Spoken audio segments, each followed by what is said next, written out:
오늘 우리가 함께 나눌 말씀은요, 마태복음 6장 33절입니다. 오늘 함께 이렇게 나누려고 하는 말씀은요, 마태복음 6장 33절 한 절인데 제가 본문 말씀 읽겠습니다.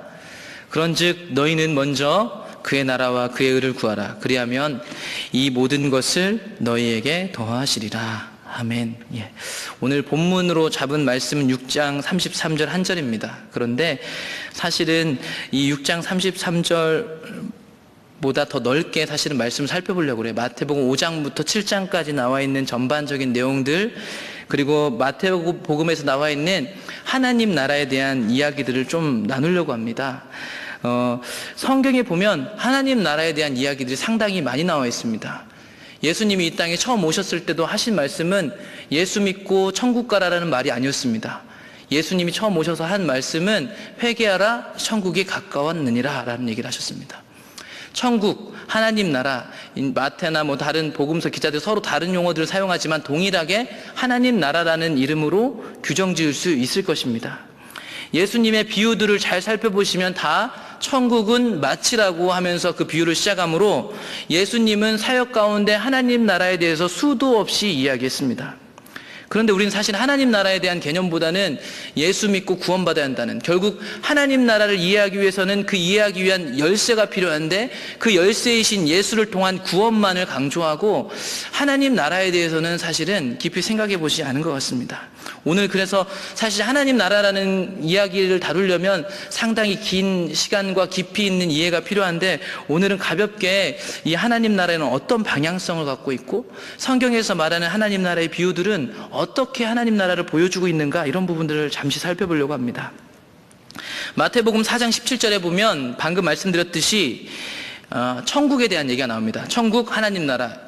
저는 이제부터 천국이란 말보다는 하나님 나라라는 말을 쓰겠습니다. 동일한 개념인데 마태복음 4장 17절을 함께 보겠습니다. 이때부터 예수께서 비로소 전파하여 이르시되 회개하라, 천국이 가까이 왔느니라 하시더라. 세례 요한으로 세례를 받고 나서 40일 시험 받고 나서 이제 예수님이 본격적인 사역을 하실 때 첫 번째로 하셨던 말이 회개하라, 천국이 가까웠다는 것입니다. 하나님 나라가 가까이 왔답니다. 그러면 하나님 나라가 뭔지 알아야 할 텐데, 누가복음 17장에 가보면 하나님 나라에 대한 좀 아리송한 이야기를 예수님이 답변하십니다. 누가복음 17장 20절 21절을 보게 되면 바리새인들이 하나님의 나라가 어느 때에 임하나이까 묻거늘 예수께서 대답하여 이르시되 하나님의 나라는 볼 수 있게 임하는 것이 아니요 또 여기 있다 저기 있다고도 못하리니 하나님의 나라는 너희 안에 있느니라. 하나님 나라가 우리 안에 있답니다. 보통 나라라는 개념을 생각하려면 우리가 초등학교 때나 어릴 때 배우는 것처럼 국민, 영토, 주권, 이 세 가지가 이렇게 등장하는데, 성경에서 말하는 하나님 나라에도 그게 동일하게 등장한다고 볼 수는 없지만 출애굽기를 자세히 살펴보시면 이 세 가지가 동일하게 등장하는 것을 알 수 있습니다. 왜 이 하나님 나라를 이해하는데 출애굽기가 중요하냐면, 이스라엘 백성들을 하나님이 이집트에 노예된 그들을 끌어내시면서 이스라엘 백성, 야곱의 후손들을 내 백성 삼는 장면이 나옵니다. 그래서 이스라엘 백성 자체가 하나님 나라가 됩니다, 여러분. 그래서 하나님 나라라는 개념이 출애굽기에는 아주 잘 나와 있습니다. 기본적으로 출애굽기에 있는 내용을 바탕으로 본다면 하나님 나라의 요소는 세 가지로, 방금 얘기했던 세 가지로 분류해 본다면 이렇게 나눌 수 있는데, 먼저 하나님 나라의 주권자는 누구냐면 삼위일체 하나님입니다. 출애굽기에서는 그 주권자가 누구로 나오냐면 여호와라는 이름으로 등장하게 되는 겁니다. 그렇기 때문에 하나님 나라의 통치자는 누구냐면 여호와이십니다. 그분이 주권자입니다. 주권은 오직 그분께 있습니다. 그리고 그분의 백성은 누구냐면 출애굽기에서는 이스라엘 백성입니다. 구원받은 백성이죠. 주권자의 통치를 받는 백성을 얘기합니다. 주권자의 통치를 받는 백성은 어떻게 살아야 하는가를 보여주는 것이 십계명입니다, 여러분. 그리고 십계명 뒤에 그들에게 십계명으로 또 비롯된 세부적인 율법사항이 이렇게 제시됩니다. 그 주권자의 백성이 된다는 것은 무슨 의미인가? 그것을 보여주는 게 율법이죠, 십계명. 그리고 실제적인, 그러면 그 하나님 나라의 영역은 어딘가? 하나님 나라의 영역은 사실 이스라엘 백성들은 떠돌이였습니다. 가나안 땅에 들어갈 때까지, 우리가 저 천국에 들어갈 때까지 사실은 우리는 또 이 땅에서 나그네 생활하거든요. 사실 구체적인 영역이 그들에게 있었던 건 아니고, 철저하게 출애굽기를 보시면 그들의 삶 자체가 하나님 나라였습니다. 그들이 잘못 산 거 말고요. 그들이 주권자로부터 통치를 받아서 사는 그 삶 자체가 하나님 나라였습니다. 그래서 하나님 나라는 이 세 가지로 이해됩니다. 그렇기 때문에 신약 성경에서 예수님이 하나님 나라 할 때는 그 하나님 나라의 비유를 이해할 때는 어떨 때는 하나님이 이 통치를 이루시는 원리가 등장하기도 하고 어떨 때는 이 백성이 어떤 삶을 살아야 하는지에 대해서도 기록되어 있고 그들의 삶의 부분에서도 얘기하고 있습니다. 그렇기 때문에 하나님 나라가 이런 부분들을 갖고 있다는 것을 보실 수 있습니다. 출애굽기는 그 19장 5절 6절에 가보면 이런 부분들을 얘기하려고 19장 5절 6절에서 언약 백성 삼으실 때 이런 얘기가 나오는 겁니다. 세계가 다 내게 속하였나니 너희가 내 말을 잘 듣고 내 언약을 지키면 너희는 모든 민족 중에서 내 소유가 되겠고 너희가 내게 대하여 제사장 나라가 되며 거룩한 백성이 되리라. 너는 이 말을 이스라엘 자손에게 전할지니라. 하나님이 이스라엘 백성들을 이렇게 출애굽시키고 내 소유 삼겠답니다. 그게 지금 말씀드렸던 하나님 나라를 이렇게 삼는 요소들 중에 하나가 되고요. 실제적으로 스칸 맥나이트라는 신학자는 하나님 나라는 사실은 그 하나님으로부터 예수로부터 구원받은 백성 그들 자체를 성경이 하나님 나라라고 보고 있다고 얘기할 정도로 실제로 하나님 나라는 믿는 자 실제적인 삶과 그들의 원리들을 다 보여주고 있습니다, 여러분. 단순히 하나님 나라 이것을 마태복음 천국이라고 비유하고 있기 때문에 우리가 이 땅 삶을 다 끝내고 나면 갈 저 천국만을 바라보실지 모르겠는데 사실 예수님이 이 천국에 대해서 하나님 나라에 대해서 얘기하실 때는 그 나라에 대해서도 얘기하셨지만 그 나라를 갈 사람들이 오늘을 살아가는 그 나라 오늘을 살아가는 우리의 삶에 대해서 분명히 가르치고 얘기하고 있습니다. 그것을 자세하게 보여주는 데가 마태복음 시작이 어디냐면 마태복음 5장입니다. 우리가 잘 알고 있는 예수님의 산상수훈이죠. 산상수훈. 근데 5장부터 보는 게 아니라 이제 5장 처음부터 보는 게 아니라 좀 5장 중반부부터 볼 텐데 그러면 이 하나님 나라 그게 우리를 가리키든 하나님을 가리키든 실제적으로 우리의 삶을 오늘 얘기하고 싶은 건데 우리의 삶 하나님 나라인 우리는 어디에다가 방향을 두고 살아야 하는가 라는 부분들이 마태복음 5장 산상수훈에서부터 끊임없이 등장하기 시작합니다. 마태복음 5장 16절 5장 16절을 보겠습니다. 우리가 잘 아는 구절인데요. 이같이 너희 빛이 사람 앞에 비치게 하여 그들로 너희 착한 행실을 보고 하늘에 계신 너희 아버지께 영광을 돌리게 하라. 여러분 이거 성도들을 빛이라고 얘기하면서 그 착한 행실을 보고 이렇게 영광을 돌리게 하라는데 성도가 빛과 소금이 되고 등불이 되는 역할이 누구에게 초점이 가 있냐면 어디에 초점이 가 있냐면 사람들에게 초점이 가 있지 않습니다. 하늘에 계신 아버지께 있습니다. 아버지가 하늘에 있습니다. 그러니까 하나님 나라의 백성인 방향이 어디 있냐면 하늘에 있습니다. 하늘에 있다는 겁니다. 그리고 5장 48절 이런 원리들이 계속 나오는 겁니다. 왜냐하면 하나님 나라에 대해서 얘기하고 있고 그게 믿는 자들의 삶이기 때문입니다. 5장 48절 그러므로 하늘에 계신 너희 아버지의 온전하심 같이 너희도 온전하라.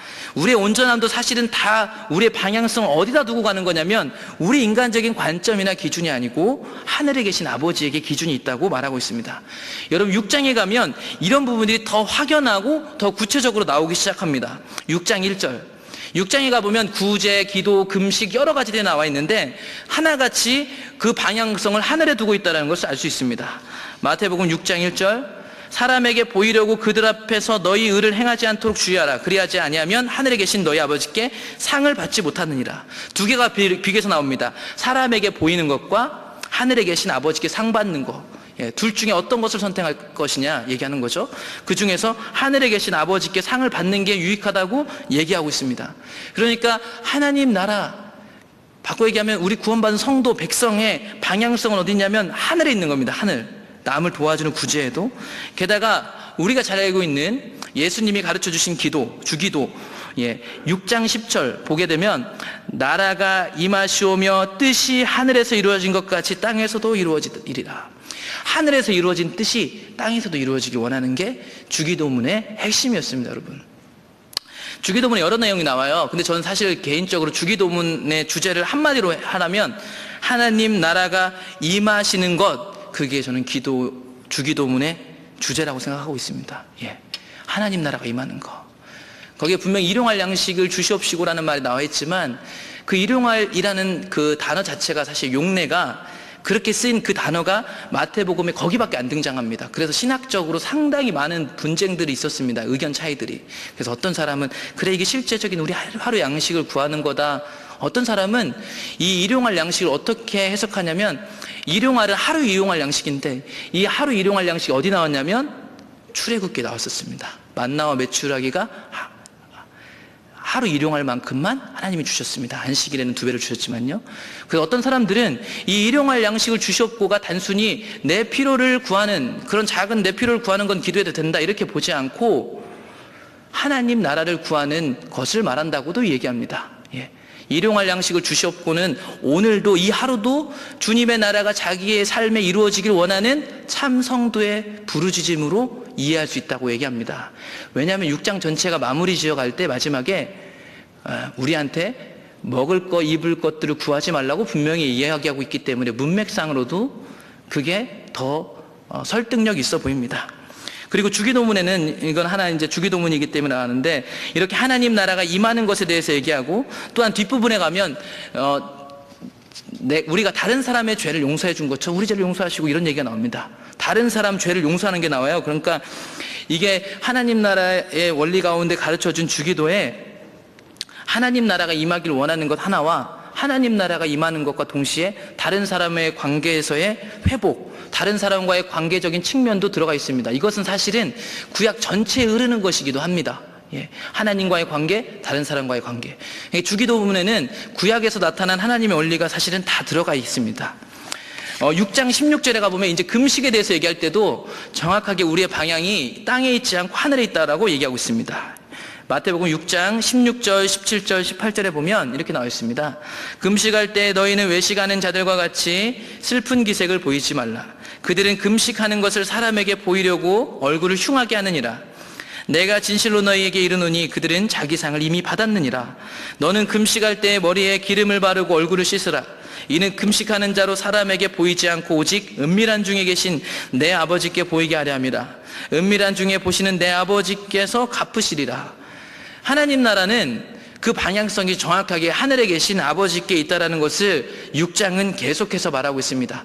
우리가 하나님을 위해서 하는 어떤 것들, 종교 이 모든 활동들까지도 우리의 초점이 사람에게 보여주기 위한 게 절대 아니라는 것을 얘기하십니다. 우리의 방향성이 어딨냐면 정확하게 하늘에 있다는 것입니다. 다만 사람에게 보이는 것은 우리의 눈에 보이는 거고요. 하나님 나라는 눈에 보이지 않습니다, 여러분. 우리의 삶의 초점이 어디 있는가를 계속해서 보여주고 있는 겁니다. 이 6장 18절 이후에 19절부터는 이 방향성 비교를 확실하게 보여줍니다, 여러분. 6장 19절. 너희를 위하여 보물을 땅에 쌓아두지 말라. 거기는 좀과 동룩이 해하며 도둑이 구멍을 뚫고 도둑질하느니라. 표시할 수 있는 분들은 표시하면 좋은데 여기 이제 보물이 등장합니다, 여러분. 보물이 등장하고 보물을 지금 예수님이 어디다 두지 말라고 하고 있냐면 땅에 두지 말랍니다. 일단은 이런 평가들 남겨놓고 이렇게 뒤로 하고요. 장소적인 측면만 생각해 봅시다. 보물이 있고요. 보물을 땅에 둘 수도 있답니다. 근데 땅의 특징은 어떤 특징이냐면 좀과 동룩이 해합니다. 그리고 도둑이 구멍을 뚫고 도둑질합니다. 여러분, 우리의 보물을 땅에 둘 수도 있는데요. 땅에 둘 경우에 잃어버릴 염려가 있습니다. 예. 그리고 20절에 보세요. 이거하고 비교해서 나옵니다. 20절. 오직 너희를 위하여 보물을 하늘에 쌓아두라. 거기는 좀이나 동룩이 해하지 못하며 도둑이 구멍을 뚫지도 못하고 도둑질도 못하느니라. 똑같이 보물 얘기인데요. 이번엔 다른 장소가 등장합니다. 어디냐면 하늘입니다. 하늘의 특징은 뭐냐면 좀이나 동룩이 해하지 못합니다. 도둑이 구멍을 뚫지도 못하고 도둑질도 못합니다, 여러분. 19절, 20절에서 예수님 분명히 얘기했지만 말씀에도 나와 있지만 하늘이 더 유리하다고, 그렇기 때문에 보물을 거기다 두라고 예수님이 얘기하고 있습니다, 여러분. 예. 그리고 이런 얘기를 해주지 않아도 이런 특징을 얘기해 준다면 아무리 어린아이라도 보물을 땅에 둔다고 저는 땅에 두겠습니다 라고 강력하게 얘기하는 사람은 아무도 없을 것입니다. 21절을 볼까요? 21절. 내 보물 있는 그곳에는 내 마음도 있다. 우리가 보물을 어디에 두느냐에 따라서 우리의 마음이 항상 거기에 가 있게 돼 있습니다. 그리고 우리의 마음이 거기에 가 있으면 그 마음 안에서 우리의 행동이 나타나게 돼 있습니다, 여러분. 마음은 우리의 삶을 좌지우지하게 돼 있기 때문입니다. 예. 그렇기 때문에 우리가 보물을 하늘에 두느냐 땅에 두느냐에 따라서 우리의 삶의 형태가 완전히 달라질 수 있는 것입니다. 두 장소를 비교해 본다면 여기 있는 누구도 땅에 둔다고 하지 않을 것입니다. 그런데 예수님이 계속 얘기하시는데 사실 문맥이 좀 어긋난 것 같은데 갑자기 눈 얘기를 하십니다. 눈. 6장 22절, 23절. 눈은 몸의 등불이니 그러므로 내 눈이 성하면 온몸이 밝을 것이요 눈이 나쁘면 온몸이 어두울 것이니 그러므로 내게 있는 빛이 어두우면 그 어둠이 얼마나 더하겠느냐. 지금 눈 얘기를 하십니다. 근데 눈의 역할이 뭐냐면 몸의 등불이래요. 비추는 역할을 한다고 하고 있습니다. 그런데 22절, 23절에 보면 두 가지 눈이 등장합니다. 성한 눈, 나쁜 눈. 바꿔야 할까요? 성한 눈, 볼 수 있는 눈, 보지 못하는 안 좋은 눈, 두 가지가 등장하고 있습니다. 이것은 바로 위에하고 비교해 본다면 당연히 눈이 성한 사람이면 위에 설명을 들으면 어디다가 봄을 둘까요? 하늘에다 둘 겁니다. 반대로 눈이 나쁘면 하늘이 아무리 좋다고 해도 보지 못하기 때문에 그는 땅에다 보물을 두게 되어 있습니다, 여러분. 그러니까 이게 사실 의미적 측면에서는 보물을 하늘에 둔 사람은 눈이 성한 사람이고요, 땅에 둔 사람은 눈이 나쁜 사람입니다. 여러분, 과연 우리의 눈은 성할까요? 여러분들의 보물을 지금 하늘에 두고 있습니까? 땅에 두고 계십니까? 어디다 두고 계시죠? 그러면 내가 하늘에 보물을 두고 있는지 땅에 보물을 두고 있는지 우리가 확실히 알 수 있을까요? 우리 자신이? 우리는 영적 분별력에 대해서 많이 들었는데 분별력이라는 그런 것은 어디서부터 나올까요? 우리가 오랫동안 앉아서 기도하면 거기서부터 분별력이 어디서부터 꾸물꾸물 올라오는 걸까요? 아니면 오랜 신앙생활하면 어떤 느낌에 대해서 민감하게 반응해서 분별력이 뿅뿅 나타나는 걸까요, 여러분? 분별력이란 건 뭘까요? 우리의 눈은 과연 성할까요, 나쁠까요? 여러분들은 보물을 하늘에 두셨습니까, 땅에 두셨습니까? 과연 내가 어디다 뒀는지 확실하게 아시는 분이 여기 있을까요? 이런 질문을 가지고 잠시 마태복음 13장으로 넘어가려고 합니다. 왜냐하면 마태복음 13장부터는 하나님 나라에 대해서 비유로 얘기하시는데 비유가 이런 부분들에 대해서 보여주고 있기 때문입니다. 마태복음 13장에 가면 천국은 마치 하나님 나라의 비밀, 이런 것들에 대해서 계속해서 말씀하고 있는데 예수님이 하나님 나라를 비유로 말씀하셨을 때도 정확하게 두 부류로 나누셨습니다. 이제 마태복음 13장을 읽게 되면 우리가 지금 이 마태복음 5장, 6장에서 읽었던 것처럼 하늘, 땅, 눈이 성한 사람, 나쁜 사람, 이런 부분들이 나눠지는 것처럼 마태복음 13장에 나타난 예수님의 비유를 들은 사람들이 두 부류로 나눠지게 됩니다. 두 부류로. 그걸 좀 살펴보려고 합니다. 마태복음 13장 1절, 우리가 잘 아는 비유인데 한번 읽고 가죠. 마태복음 13장 1절. 그날 예수께서 집에서 나가사 바닷가에 앉으시매 큰 무리가 그에게로 모여들거늘 예수께서 배에 올라가 앉으시고 온 무리는 해변에 서 있더니 예수께서 비유로 여러 가지를 그들에게 말씀하여 이르시되 씨를 뿌리는 자가 뿌리러 나가서 뿌릴새 덜어는 길가에 떨어짐에 새들이 와서 먹어버렸고 덜어는 흙이 얕은 돌밭에 떨어짐에 흙이 깊지 아니하므로 곧 싹이 나오나 해가 돋은 후에 타서 뿌리가 없으므로 말랐고 덜어는 가시떨기 위에 떨어짐에 가시가 자라서 기운을 막았고 덜어는 좋은 땅에 떨어짐에 어떤 것은 100배 어떤 것은 60배 어떤 것은 30배 결실을 하였느니라. 귀 있는 자는 들으라 하시니라. 여러분, 이 비유를 얘기하시면서 마지막에 귀 있는 자들은 들으라 이렇게 얘기하셨습니다. 마태복음 13장에 보시면 자주 귀 있는 자는 들으라 라는 말이 등장하기 시작합니다. 여러분, 이 귀 있는 자를 들으라 라는 말은 뒤에서 이제 제자들이 비유에 대해서 묻는 부분하고 상당히 관련이 있습니다. 여러분, 귀 없는 사람은 없습니다. 근데 귀 있는 자는 들으라는 건 모두에게 들으라고 하는 건데요, 뒤에 가보시면 모두에게 들려지는 이 하나님 나라의 비밀이 누구는 깨닫고 누구는 깨닫지 못하는 현상을 보게 되실 겁니다.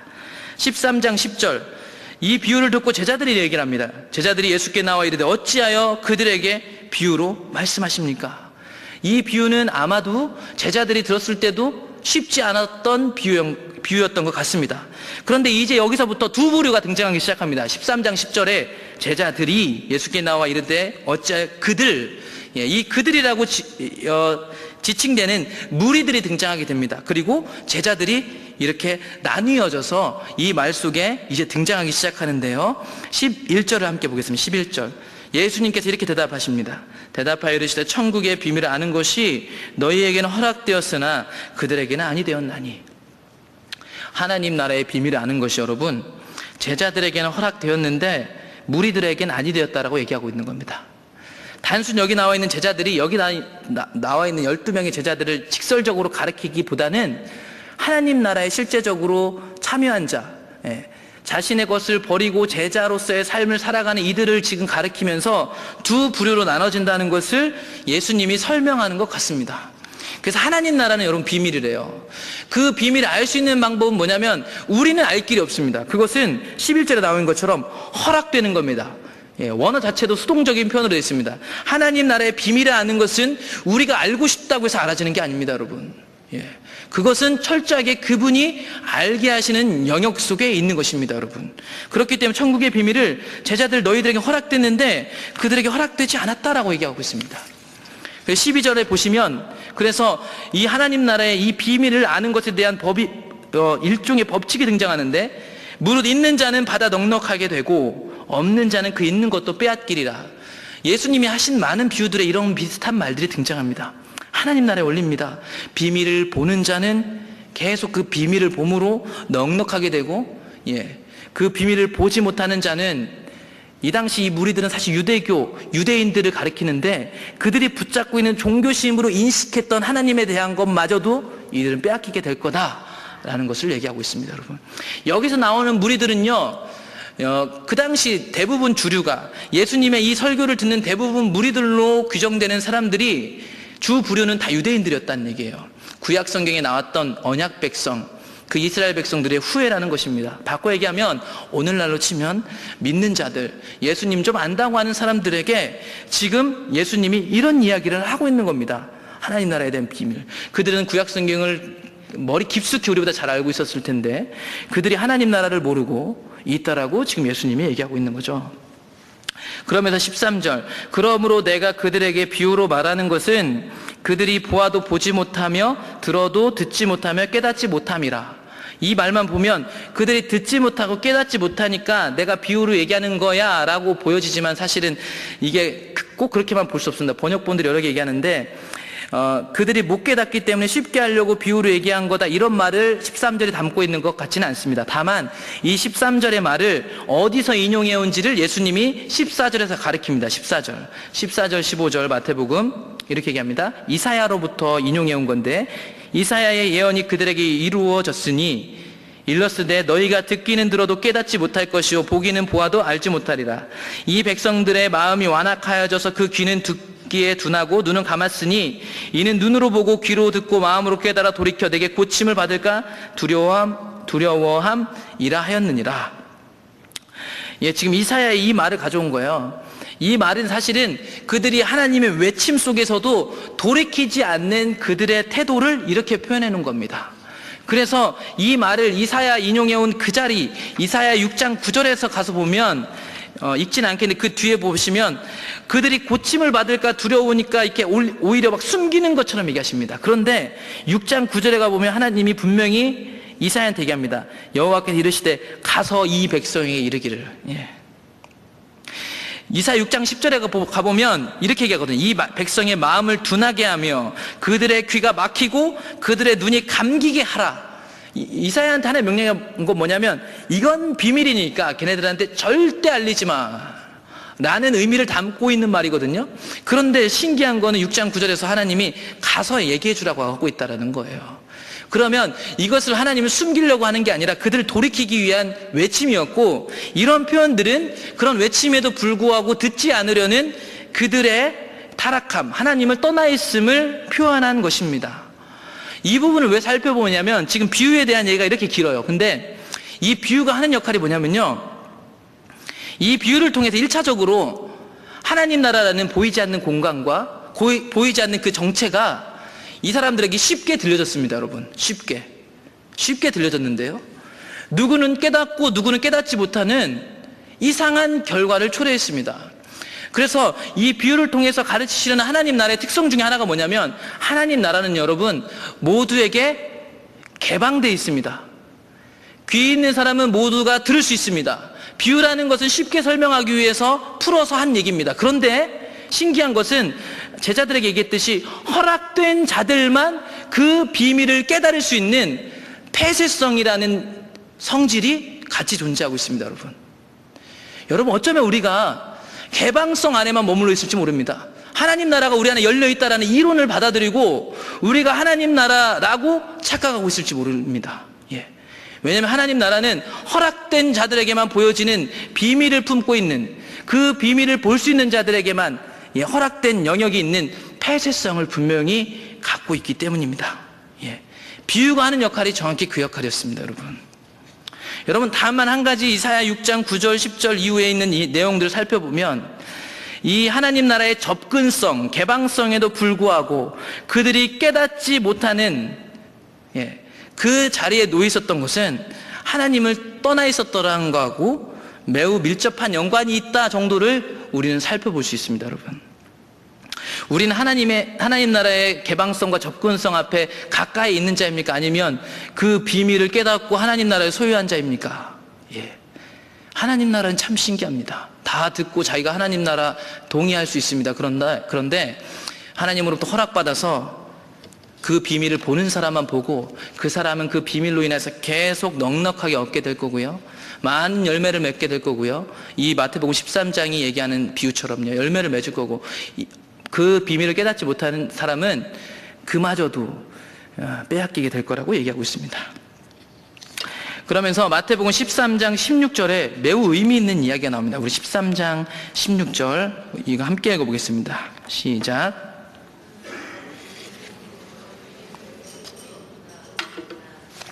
여기서요, 예수님이 얘기하시는 거예요. 그런데 여기서 너희는 누굴까요? 제자들이죠. 여기서 문맥상 제자들입니다. 하나님 나라의 비밀을 소유한 자, 허락받은 자들입니다. 이 허락받은 자들은 눈으로 보고 귀로 들음으로 복이 있답니다. 여러분, 그러니까 보고 들음의 핵심은 사실은 깨달았다는 겁니다. 이 하나님이 하나님 나라의 비밀을 깨닫게 하심으로 이들에게 복이 있다고 얘기하고 있습니다. 그런데 여러분, 복이 있도다 라는 말 어디서 많이 들어보지 않으셨습니까? 복이 있도다. 아시는 분들은 속으로 생각해 보시면 알겠지만, 마태복음 5장에서 산상수훈을 시작할 때 예수님이 계속 하셨던 얘기가 복이 있다라는 거였습니다. 여러분, 한번 이렇게 쭉 우리가 잘 아는 말씀이니까 한번 읽어가면서 결국 이 복이 있는 사람은 누구를 가리키는 건지 한번 보겠습니다. 마태복음 5장 3절, 심령이 가난한 자는 복이 있나니 천국이 그들의 것이며, 애통하는 자는 복이 있나니 그들이 위로를 받을 것이며, 온유한 자는 복이 있나니 그들이 땅을 기업으로 받을 것이며, 의에 줄이고 목마른 자는 복이 있나니 그들이 배부를 것이며, 긍휼히 여기는 자는 복이 있나니 그들이 긍휼히 여김을 받을 것이며, 마음이 청결한 자는 복이 있나니 그들이 하나님을 볼 것이며, 화평하게 하는 자는 복이 있나니 그들이 하나님의 아들이라 일컬음을 받을 것이며, 의를 위하여 박해를 받은 자는 복이 있나니 천국이 그들이 것임이라. 여러분, 복이 있나니가 팔복이, 우리가 잘 아는 복이 여기 등장하는데요, 이 팔복 안에 들어간 자들이 결국 얻게 되는 게 뭐냐면, 뒤에 보시면 천국, 하나님 나라입니다. 여러분, 하나님 나라. 하나님 나라에서 위로를 받을 거고요, 그걸 기업이라고 표현하고 있고, 그곳은 배부를 것이라고 얘기하고 있습니다. 여러분, 여러분, 정확하게 이 복 뒤에 숨겨져 있는 복 있는 자, 눈으로 보고 들음으로 복이 있다 칭함받는 제자들이 정확하게 하나님 나라의 비밀을 소유한 자라는 것을 지금 마태복음 13장 16절은 예수님이 비유를 통해서 그들에게 보여주고 있는 겁니다. 너희들은 하나님 나라를 소유한 자다. 그 복이 있음의 실체는 바로 17절에 더 자세히 예수님 얘기하시는데, 마태복음 13장 17절, 내가 진실로 너희에게 이르노니 많은 선지자와 의인이 너희가 보는 것들을 보고자 해도 보지 못하였고, 너희가 듣는 것들을 듣고자 해도 듣지 못하였느니라. 구약에서 그토록 기다려왔던 그분이 바로 너희들 앞에서 하나님 나라의 실체를 보여주고 있다, 이 얘기를 지금 예수님이 하고 있는 겁니다. 구약 성경 전체는 언약 백성들이 그렇게 다시 오시기로 약속하신, 우리에게 보내시기로 약속하신 메시아를 기다리는 게 그들의 믿음이었습니다. 여러분, 그들은 구약 시대에 있었던 하나님의 사람들은 희미한 하나님 나라를 바라보면서 하나님을 따라 하나님 나라의 실체를 보기를 열망하며 준비했던 사람들입니다.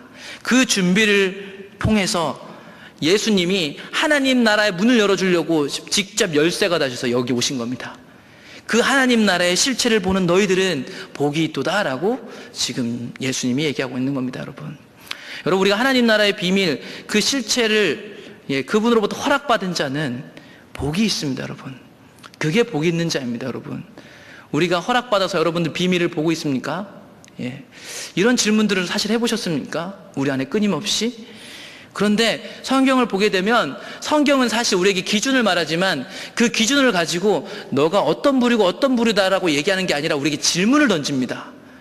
여러분들은 천국을 소유한 자입니까? 아니면 그렇지 않은 사람입니까? 비밀을 아는 자입니까? 그렇지 않은 사람입니까?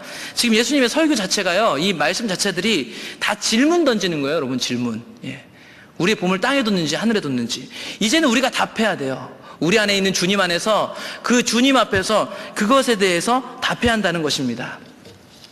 이런 관점 안에서 여러분 다시 마태복음 6장으로 돌아온다면, 과연 우리는 보물을 어디에 두었을까요? 하늘에 두었을까요? 땅에 두었을까요? 성한 눈인가요? 나쁜 눈인가요? 제자인가요? 무리인가요? 복 있는 사람인가요? 아니면 복하고 관계없는 사람인가요? 그 질문이 우리 앞에 던져진 겁니다. 그래서 마태복음 6장 24절은 그 하늘과 땅, 우리가 성한 눈인지 나쁜 눈인지 그런 것들을 확연히 알 수 있는 표지가 24절부터 사실 등장하기 시작합니다. 24절부터. 24절 같이 읽어보겠습니다. 한 사람이 두 주인을 섬기지 못할 것이니 혹 이를 미워하고 저를 사랑하거나 혹 이를 중히 여기고 저를 경히 여김이라. 너희가 하나님과 재물을 겸하여 섬기지 못하느니라.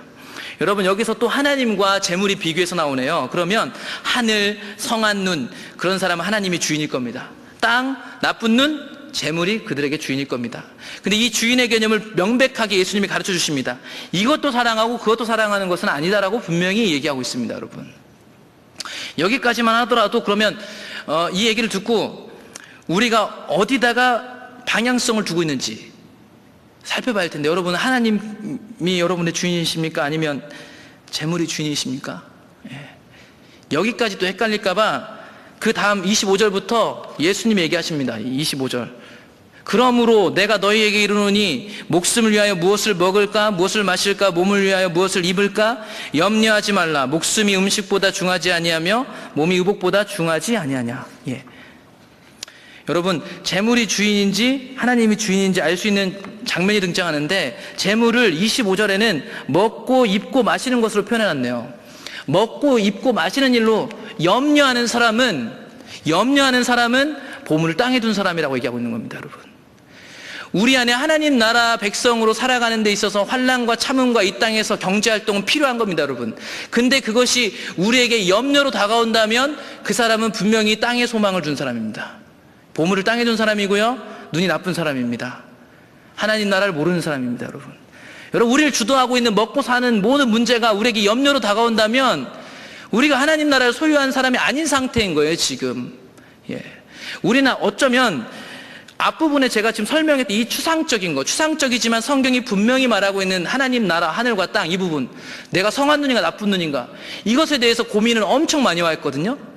근데 실제로 내가 우리의 삶의 영역 속에서 염려와 두려움에 떨면서 살아가고 있는지는 외면하는 경우가 너무 많습니다. 그래서 내가 성한 눈인가 나쁜 눈인가 하나님으로부터 판별받으려고 기도실에 2-3시간이 있을지라도 실제적으로 우리 삶에서 먹고 마시고 입는 문제로 선택하는 모든 영역을 통해서 우리의 염려가 드러나기 마련이고, 우리의 주인이 하나님인지 재물인지 드러나게 돼 있는데, 우리의 삶은 외면하고 우리의 종교심으로 이 보이지 않는 추상적인 것을 향하여 달려가고 있다는 것입니다, 여러분. 우리의 삶이라는 건 정말 정직하고 정확한 겁니다, 여러분. 교회 안에서 예배 드리는 것보다 우리의 삶에 주어진 모든 선택의 영역에서 우리가 어떤 것을 선택하고 어떤 일을 하느냐에 따라서 정확하게 우리의 상태가 진단되게 돼 있습니다, 여러분. 우리의 상태가 진단돼서 그분 앞에 올려져야 되는데, 우리는 우리의 상태는 외면합니다. 먹고 입고 마시는 걸로 염려하고 있으면서 하나님에 대해서 얘기하고 있습니다, 여러분. 먹고 입고 마시는 부분이 우리의 삶을 꽉 붙잡고 있어서 우리의 정신은 모든 게 돈으로 가 있고 모든 것이 그것들을 보호하기 위한 시스템으로 가득한데도 그 부분들은 넘겨놓고 주님 찾는 것이라는 이름 아래서 자신의 현실을 왜곡하고 있습니다. 그러면 그게 나쁜 눈입니다, 여러분. 그게 나쁜 눈이죠. 깨닫지 못하는 자입니다, 여러분. 하나님 안에서 끊임없이 확인되어 주는 겁니다. 저주 이후에, 아담 이후 저주 이후의 세계에서 24시간 우리의 삶 전체는 우리의 주인이 누구인지 드러나는 명백한 현장입니다. 그래서 우리가 믿는 자로 살아가면서 선택하고 내뱉는 모든 말들과 그것에 책임지는 자세 모두는 우리의 주인이 누구인지를 분명히 드러내고 있다는 것입니다, 여러분. 그 부분 앞에 서셔야 됩니다. 물론 하나님 나라를 위해서 준비하는 것과 염려하는 개념은 다르겠지만 여러분, 이 시대 대부분의 크리스천들이 염려에 끌려다니고 있다는 것입니다. 그런데 더 문제는 그 염려에 끌려다니면서 자기는 염려라고 생각하지 않는다는 겁니다. 그걸 준비라고 얘기하고 하나님 나라를 위한 예비 단계라고 생각하고 있다는 거죠. 그게 문제인 겁니다. 하나님 나라의 일은 하나님이 하십니다. 염려라는 것은 하나님으로부터 오는 것이 아닙니다. 그렇기 때문에 얘기하시는 겁니다. 6장 26절, 공중의 새를 보라, 심지도 않고 거두지도 않고 창고에 모아들이지도 아니하되 너희 하늘아버지께서 기르시나니 너희는 이것들보다 귀하지 않느냐. 공중의 새, 일반 계십니다. 누구라도 보는 사람, 믿지 않는 사람도 자연 환경과 순리를 보며 놀랍니다. 신이 있을 거라고. 하나님이 베푸신 선물입니다. 하물며 하나님 나라의 비밀을 소유한 하나님 나라인 우리 믿는 성도에게 이 일상은 날마다 메시지로 다가오게 되어 있습니다. 하나님의 메시지죠. 우리에게 얘기합니다. 우리가 이 새들보다 소중하다고 주님이 우리에게 얘기하시면서 염려할 것이 아니라 하나님과 동행하기를 원하고 있습니다. 여러분, 6장 27절, 너희 중에 누가 염려함으로 그 키를 한 자라도 더할 수 있겠느냐. 여기서 그 키를 다른 번역들은 자기의 수명을 조금이라도 연장할 수 있느냐 이렇게 얘기를 합니다. 여러분, 우리 내일 어떻게 될지도 모릅니다. 내일 어떻게 될지도 몰라요. 어떤 사람들은 그래서 이렇게 얘기하더라고요. 기독교 사람들이 내일 죽을 것 같이, 그러나 영원을 사는 사람처럼 준비해라.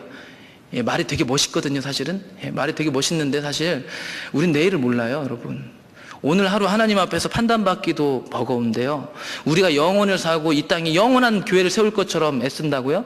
그런 교회는 없었습니다. 2000년 역사 속에 그런 교회는 없었습니다. 여러분, 그럼 초대교회가 지금에도 남아있어야 되거든요? 하나도 없습니다. 6장 28절, 또 너희가 어찌 의복을 위하여 염려하느냐. 들의 백합화가 어떻게 자라는가 생각하여 보라. 수고도 아니하고 길쌈도 안 한다.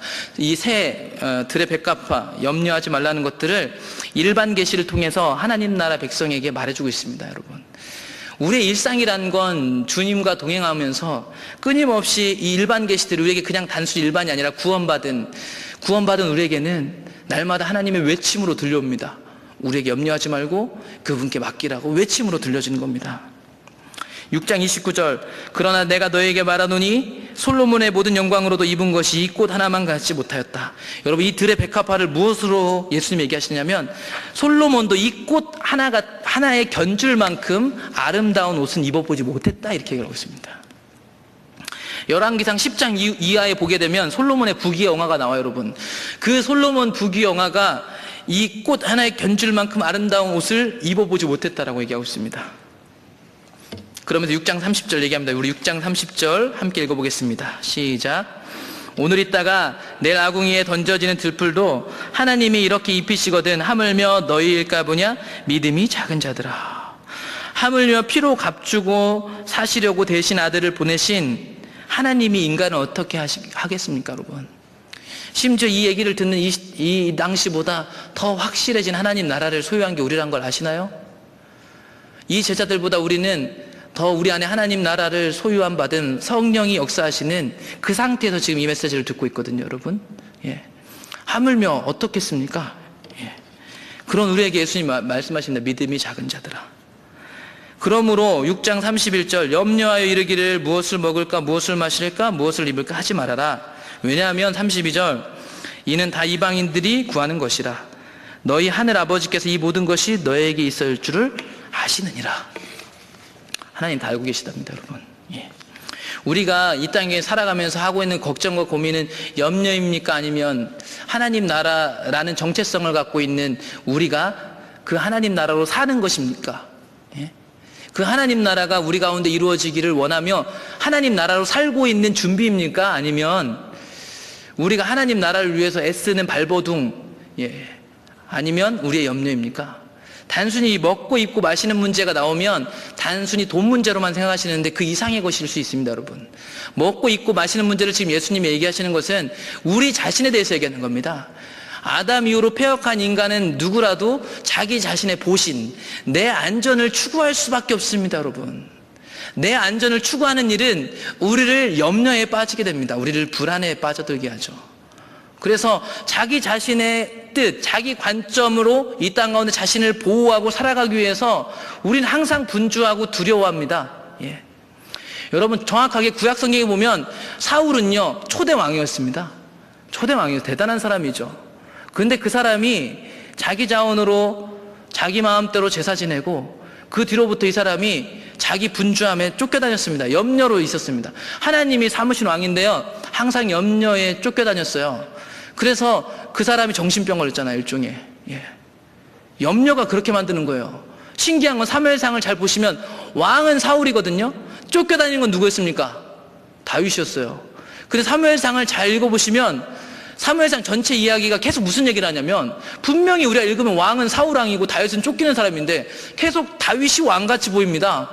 사울을 이겨먹어요. 도망 다니고 피하는데 이겨먹어요. 여러분 이겨요. 이겨먹는다는 게 아니라 이긴다니까요. 이렇게 뭘 말할까요? 사울은 자기가 왕이거든요. 그 자리 지키고 있었는데 왜 이렇게 염려하며 안절부절했을까요? 그 자리를 지키기 위해서. 그래서 다윗을 잡으러 애써서 다녔습니다. 온갖 힘은 다 사울이 갖고 있었습니다. 그런데 그 성경 전체가 누가 옳았다고 얘기하고 있냐면 바로 다윗이 왕이다. 사울이 왕이고 아니라. 그래서 사울은 천천 다윗은 만만이라는 노래가 사무엘상에 이렇게 3번씩이나 등장하면서 구조를 이루고 있는 겁니다. 여러분. 그래서 마태복음 6장 33절 그러므로 구원받은 백성 하나님 나라인 저와 여러분들이 추구하고 구해야 할 게 뭐냐면 이런 거랍니다. 6장 33절 그런즉 너희는 먼저 그의 나라와 그의 의를 구하라. 그리하면 이 모든 것을 너희에게 더하시리라. 그러므로 내일 일을 위하여 염려하지 말라. 내일 일은 내일이 염려할 것이요 한날의 괴로움은 그날로 족하니라. 그러므로 우리는 하나님 나라와 뜻을 구해야 합니다. 여러분 자기 관점으로 자기의 뜻을 구하면 안 됩니다. 그런데 우리가 살펴봤던 것처럼 자기 뜻을 구하면서도 절대로 알아볼 수가 없습니다. 분별력이 없어진 자는 알지를 못해요. 자기가 나쁜 눈이라는 거 알면 아무도 그렇게 하지 않겠죠. 모두 하늘을 선택하겠죠. 그런데 이게 알아지지 않는다는 것입니다. 이게 저와 여러분들일 수 있습니다. 그러면 여기까지 본다면 염려라는 것을 통해서 우리가 보물 땅에 둔 사람일 수도 있고 나쁜 눈을 가질 수도 있는데 오히려 어쩌면 이 염려에 둘러싸여 있는 우리는 항상 이 염려 때문에 어떻게 하면 두려워하며 살아야 할 것 같은데 염려하고 싶은 사람 하나도 없을 텐데 이 염려가 그렇게 쉽게 떨어지지 않는다는 것입니다. 그러면 우리는 어떻게 해야 될까요? 그러면 우리는 어떻게 해야 할까의 문제가 여기 남는데 마태복음 7장 이 6장 34절 뒤에 7장이 바로 이어져서 나옵니다. 좀 약간 우리가 봤던 이 5장 6장 문맥에서 좀 더 넓혀서 보겠습니다. 7장에 가보면 비판하지 말라는 얘기가 나옵니다. 마태복음 7장 1절부터 비판을 받지 아니하려거든 비판을 하지 말라. 너희가 비판하는 그 비판으로 너희가 비판을 받을 것이요 너희가 헤아리는 그 헤아림으로 너희가 헤아림을 받을 것이니라. 어찌하여 형제의 눈 속에 있는 티는 보고 내 눈 속에 있는 들보는 깨닫지 못하느냐. 보라 내 눈 속에 들보가 있는데 어찌하여 형제에게 말하기를 나로 내 눈 속에 있는 티를 빼게 하라 하겠느냐. 외식하는 자여 먼저 내 눈 속에서 들보를 빼어라. 그 후에야 밝히 보고 형제의 눈 속에 티를 빼리라. 여기서 약간 주제가 바뀌는 것 같은데 원리는 똑같습니다. 여러분 보시면 일단은 지금 하나님 나라의 하나님 백성 하나님 나라에 대해서 얘기하면서 비판하지 말라고 얘기하고 있습니다. 여러분 비판하지 말라고 얘기했습니다. 바로 위에서 우리에게 뭘 얘기하냐면 염려하지 말라고 했습니다. 이 말대로라면 다른 사람 눈에 있는 티를 드러내기보단 내 눈에 들보를 드러내는데 염려하지 않는 것만큼 이게 우리에게 쉽습니까? 절대 쉽지 않습니다. 여러분 다른 사람들의 흠이 훨씬 커 보이게 돼 있습니다. 염려하지 말라는 것과 동일한 맥락에서 시작하는데 마태복음 7장 6절을 보겠습니다. 7장 6절에 보면 아까 마태복음 6장에서 눈 얘기하는 것처럼 약간 문맥하고 벗어난 듯한 말이 등장합니다. 7장 6절 거룩한 것을 개에게 주지 말며 너희 진주를 돼지 앞에 던지지 말라. 그들이 그것을 발로 밟고 돌이켜 너희를 찢어 상하게 할까 염려하라. 여러분 여기서 거룩한 것 진주가 등장합니다. 여기서 거룩한 것 진주는 아까 마태복음 13장에서 갖고 온다면 하나님 나라의 비밀을 얘기할 수도 있겠습니다. 더 한마디로 바꾸자면 하나님 나라인데 하나님 나라가 개나 돼지에게는 허락이 안 된다는 겁니다. 바꿔 얘기하면 하나님 나라를 지금 거룩한 것 진주라는 눈에 보이는 괜찮은 걸로 설명해 놨거든요. 근데 개나 돼지는 이걸 못 알아봐요. 이게 거룩하고 진주 되게 좋은 건데 모른단 말이에요. 그러면 아까 마태복음 6장에서 본 것처럼 나쁜 눈, 좋은 눈이 등장한다는 거예요, 여러분. 위에 마태복음 7장 1절부터 5장까지 했던 비판하지 말라와 이 하나님 나라를 보고 못 보는 이 분별에 관한 얘기가 나오고 있다는 것은 뭔가 하고 싶은 얘기가 있는 거예요. 똑같은 구조로. 그러면서 7장 7절에 가보면 뜬금없는 주제가 등장하는데 그게 우리가 잘 아는 기도하라는 겁니다. 구하라, 그 다음에 찾으라, 두드려라, 이 얘기가 나옵니다. 구하고 찾고 두드리래요. 그러면서 7장 12절에 가보겠습니다. 7장 12절.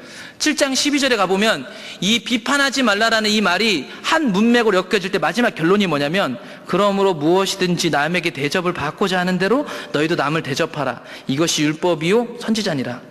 여러분, 남에게 대접받고자 하는 대로 대접하라 해요. 그럼 이 결론이 어디서부터 나온 겁니까? 7장 1절부터 나온 거예요. 남 비판하지 말라. 그 헤아림으로 헤아림을 당할 거니까 이 얘기입니다. 그러면 7장 1절부터 이 12절까지 있는 말이 한 문맥으로 연결돼야 한다는 것입니다. 연결돼야 한다는 거.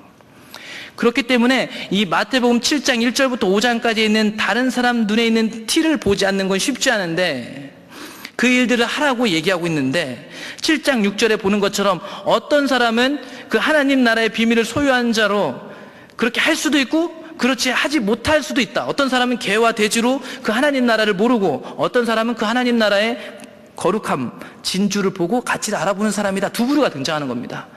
그러면서 7장 7절에 기도 얘기가 나오는 겁니다. 구하라, 찾으라, 두드리라. 주실 거다. 좋은 것으로. 근데 누가복음이 이 좋은 것을 뭐라고 얘기하고 있죠? 똑같은 기도 제목을 누가복음 11장 13절 이 구하라, 찾으라, 두드리라를 하고 나면 하나님이 아버지가 너에게 좋은 걸 줄 거야. 아버지가 주는 것처럼 너에게 좋은 것을 줄게 라고 했는데 누가복음 11장 13절에 보면 그 좋은 것의 정체가 나오는데 이렇게 얘기합니다. 너희가 악할지라도 좋은 것을 자식에게 줄 줄 알거든 하물며 너희 하늘아버지께서 구하는 자에게 성령을 주시지 않겠느냐. 그러니까 여러분, 염려하지 않는 거, 비판하지 않는 거, 이게 무엇으로 가능하다고요? 성령으로 가능한 거예요. 성령으로. 주님이 주신 영역이에요. 너무 뻔한 얘기 같지만 오늘 말씀의 핵심은 그겁니다. 오직 성령으로 되는데 그 성령을 구하기 전에 여러분, 저와 여러분의 상태는 어떠냐는 거예요. 우리가 개 돼지는 아닐까요? 우리가 나쁜 눈을 갖고 있는 사람은 아닐까요? 우리가 땅에다 보물을 두고 있는 사람 아닙니까? 여러분, 우리 가운데 염려가 여러분 삶을 주관하고 있지 않습니까? 다른 사람들의 그 티끌이 되게 커 보이지 않습니까? 자기 안에 있는 부족함, 자기 안에 불의함, 악함은 조그마 보이고 다른 사람들의 잘못이 이렇게 커 보이지 않습니까? 그러면 그런 사람들은 사실은요, 하나님 나라의 비밀을 소유하지 않고 있는 현재 상태를 발견하고 주의 성령을 구해야 됩니다, 여러분. 예. 우린 답을 다 알고 있어요. 근데 자기 인식이 없어요, 자기 인식이. 성경을 보게 되면 성경은 하나님에 대한 이야기보다 하나님과 관계 맺은 인간에 대한 얘기가 더 많이 나오는 거 아세요? 예. 인간이 어떤 정체성을 갖고 있는지를 더 많이 얘기한다고요, 여러분. 그래서 그 인간이란 존재는 아담 이후로 절대 가망성 없는 것을 이 성경이 더 많은 양을 얘기하고 있어요. 그래서 너는 절대 안 돼. 그러니까 누가 필요하다고요? 우리의 구원자가 필요하다는 거예요, 여러분. 바로 오늘도 우리에게 그분이 필요하다는 거예요. 근데 그분이 필요한 게 우리에게 인식이 되려면 우리의 안됨이 보여져야 되는데 우리는 종교심으로 우리 안됨을 덮어요. 그게 은혜라고 생각해요. 그게 긍정적인 생각이라고 생각하죠. 우리의 삶 속에 우리는 월요일부터 또 직장을 다니면서 마주하게 되는 모든 현실을 부정하고 현실을 인식하지 않으려고 합니다. 그러면 우리에게 돌이킬 기회가 없는 거죠, 여러분. 우리가 나쁜 눈이라는 것 자체를 인정하지 않고 들어가는데 어떻게 주의 성령을 구하는데 우리 안에 간절함이 생기겠습니까, 여러분? 야고보서 4장에 보면 성령님에 대한 얘기가 나오는데 여기서도 기도 얘기할 때 그런 얘기가 나옵니다, 여러분. 야고보서 4장 1절 너희 중에 싸움이 어디로부터 다툼이 어디로부터 나느냐 너희 지체 중에서 싸우는 정욕으로부터 나는 것이 아니냐. 지금 싸움 얘기하고 있습니다. 싸움 얘기, 여러분. 그러면서 4장 2절 너희는 욕심을 내어도 얻지 못하며 살인하여도 시기하여도 능히 취하지 못함으로 다투고 싸우는도다. 너희가 얻지 못함은 구하지 아니하기 때문이요 구하여도 받지 못함은 정욕으로 쓰려고 잘못 구하기 때문이다. 여러분, 이제 뒤에 가면 더 나올 텐데 성령님이 시기한다고 하고 있는데 여러분, 아까 염려하는 거, 다른 사람들을 비판하는 것이 다 어디로부터 나오냐면 우리 정욕으로부터 나오는 거예요, 여러분. 정욕이란 거 제가 아까 말씀드렸죠. 아담 이후 타락한 모든 인간은 자기를 보호하고 싶습니다. 우린 다 보신주의자예요. 아무리 희생적인 것 같아도 자기가 가지고 있는 자기를 보호하고 있는 마지막 자존심, 그건 다 모양이 달라요. 어떤 부분을 찌르느냐에 다 다르겠죠. 그 부분 찌르면 나오게 돼 있어요. 그 부분 찌르면 나오게 돼 있거든요. 예. 아무도 예 없어요. 아무도. 예. 그것을 정욕이라고 하는데, 그 정욕 때문에 여러분 잘못 구하기도 한답니다. 예. 그게 우리가 염려로 구하는 것들입니다. 그것을 4장 4절이 야고보서에서 이렇게 얘기합니다. 가늠한 여인들아, 세상과 벗된 것이 하나님과 원수됨을 알지 못하느냐. 여러분, 세상이 벗된 거 하나님과 원수. 아까 마태복음 5장 6장을 보게 되면 하나님과 재물을 겸하여 섬길 수 없다는 말하고 맥락이 같습니다. 여러분, 그런즉 누구든지 세상과 벗이 되고자 하는 자는 스스로 하나님과 원수되는 거다. 예. 하나님과 재물 얘기하는 것과 똑같은 구조입니다. 야고보도 그렇게 얘기를 하고 있습니다. 그러면 4장 5절 이렇게 얘기하나요? 4장 5절 우리 함께 읽어보겠습니다. 시작. 너희는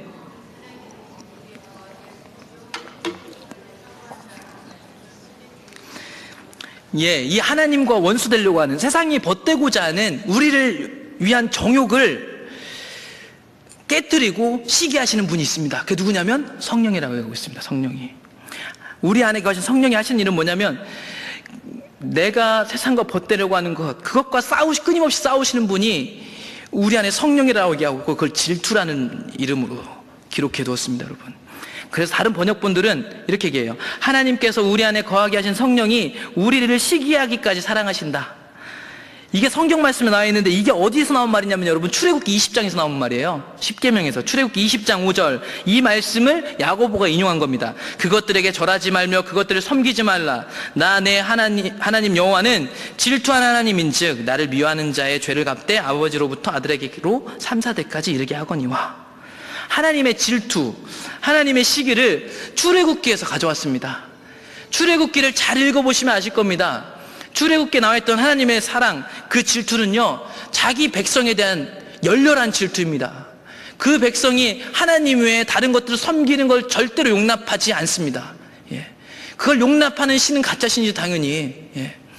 하나님께서 우리 안에 거하게 하신 성령은 우리가 세상과 벗되게 하고 내 육신의 보신과 내 정욕을 위해서 구하는 것들과 끊임없이 싸우고 있습니다. 여러분, 우리는 그 싸움을 인식하기 시작해야 됩니다. 여러분, 우리 안에 그 싸움이 없다면 우리는 이미 무덤덤해진 겁니다. 우리 안에 싸움조차도 인식할 수 없다면, 우리가 날마다 습관적으로 죄 짓고 안 짓고, 이것보다 더 중요한 건 우리에게 싸움이 있느냐 없느냐는 거죠. 사도 바울도 로마서 7장 8장에 보면 싸움이 있었습니다. 여러분, 근데 왜 우리는 싸움이 없이 항상 평화로울까요? 우리가 하고 있는 믿음에 대해서, 우리가 가고 있는 길에 대해서 왜 의심하지 않죠? 하나님에 대해서 의심하라는 게 아니라 그 길을 따라가고 있는 염려투성이고 비판투성이인 인간이란 나란 존재에 대한 의심을 왜 하지 않죠?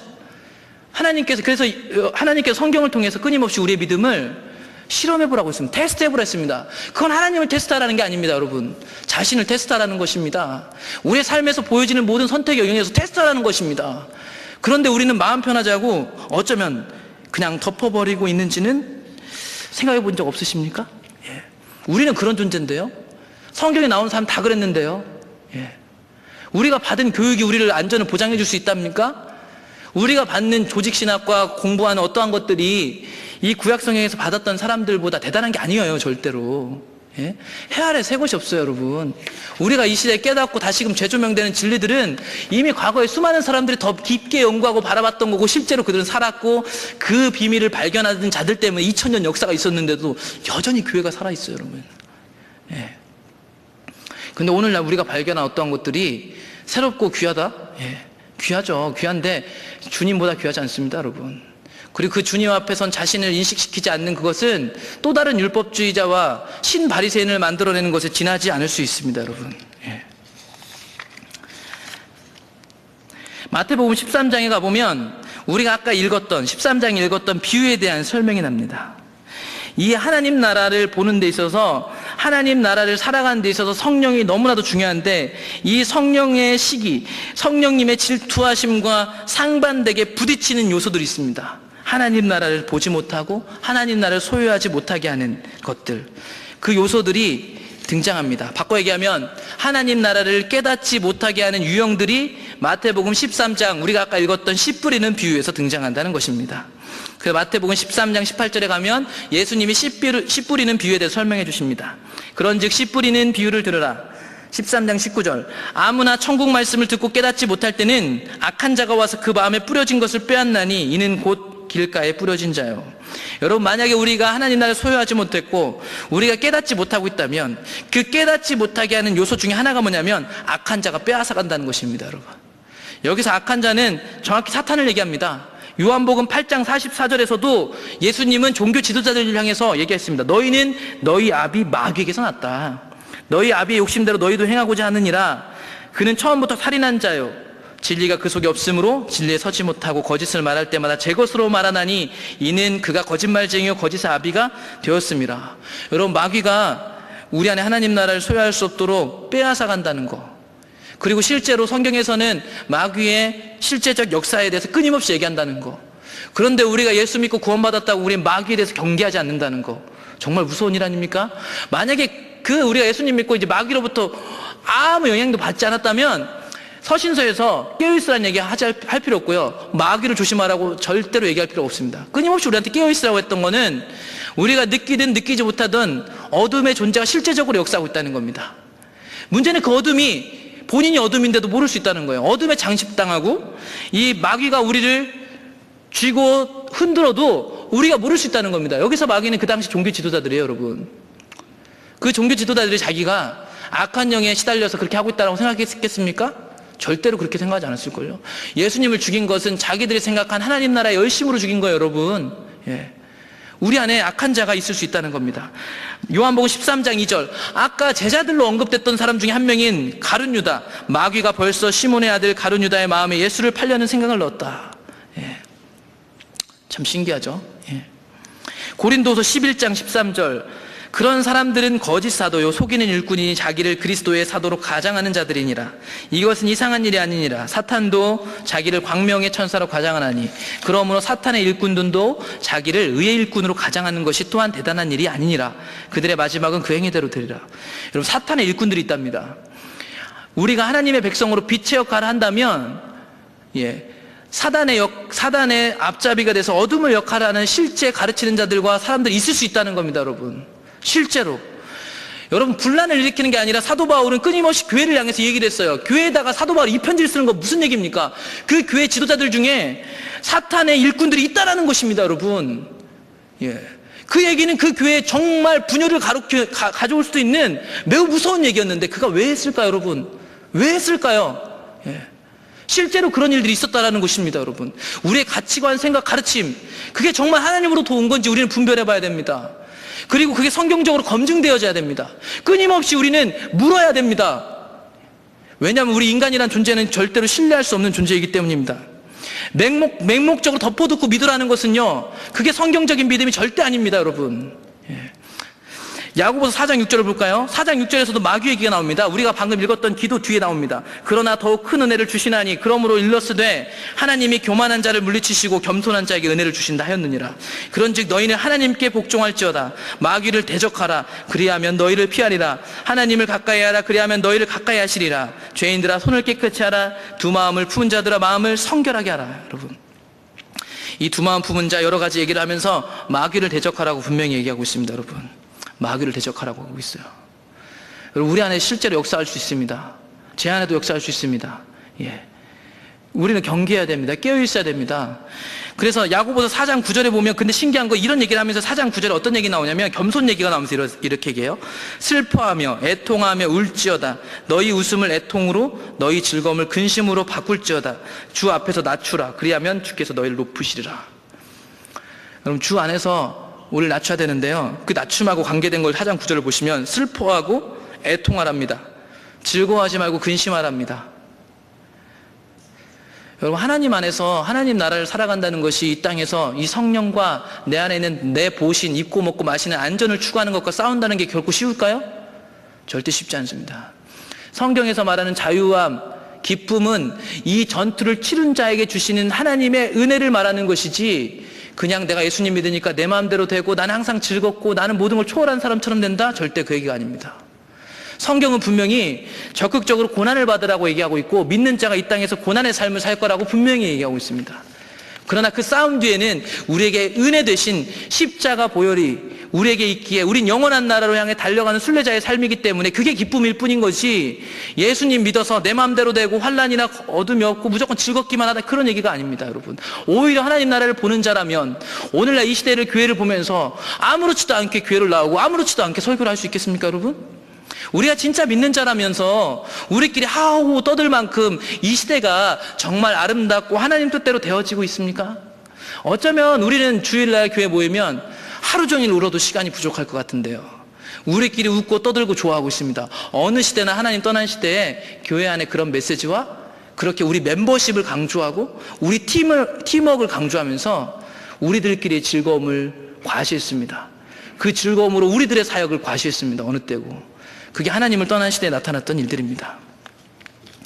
그리고 또 우리를 하나님 나라에서 멀어지게 하는 두 번째 요인은 마태복음 13장 20절 돌밭에 뿌려졌다는 것은 말씀을 듣고 즉시 기쁨으로 받되 그 속에 뿌리가 없어 잠시 견디다가 말씀으로 말미암아 환난이나 박해가 일어날 때에는 곧 넘어지는 자다.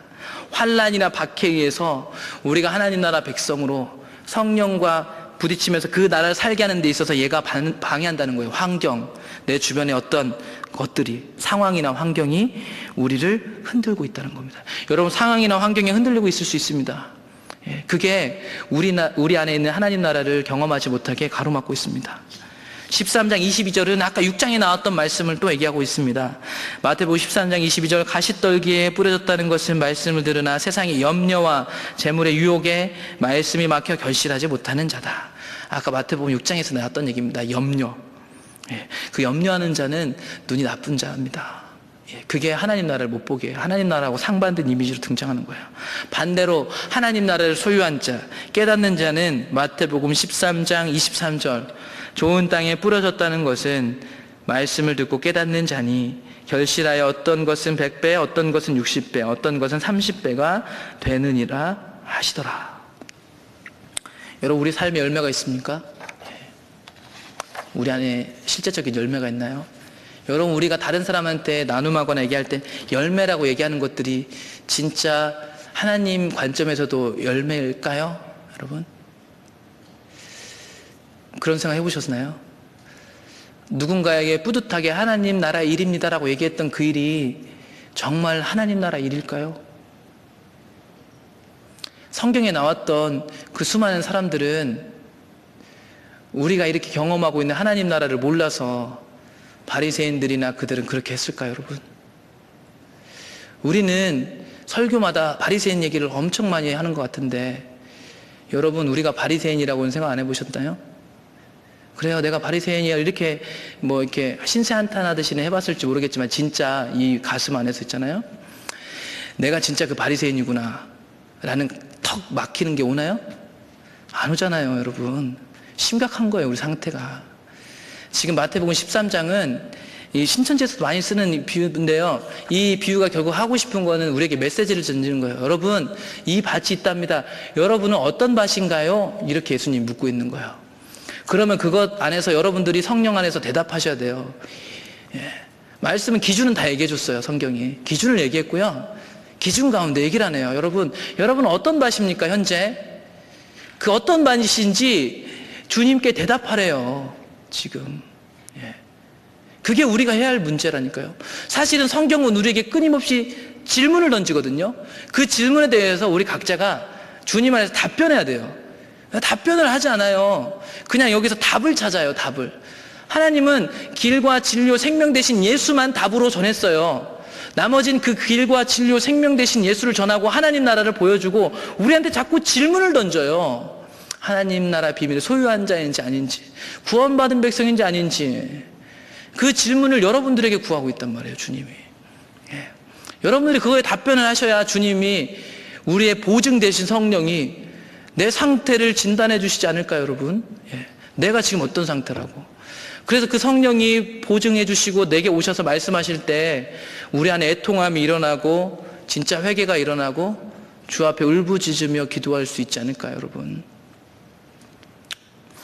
귀 있는 자는 들으라라는 하나님 나라의 비밀은 모두에게 열려 있습니다, 여러분. 그래서 우리가 다 들어서 다 하나님 나라의 백성인 줄 압니다. 그런데 하나님께로부터 허락된 자들만 그 비밀을 알 수 있는 폐쇄성이 분명히 존재하고 있습니다, 여러분. 예. 그 하나님 나라의 백성으로 여러분들이 주님 안에서 발견되어지시기를 축복합니다. 여러분 스스로 합리화가 아닌 그분 안에서 여러분들이 하나님 나라인지 발견되어지시기를 다시 한번 축복합니다. 찬양하겠습니다.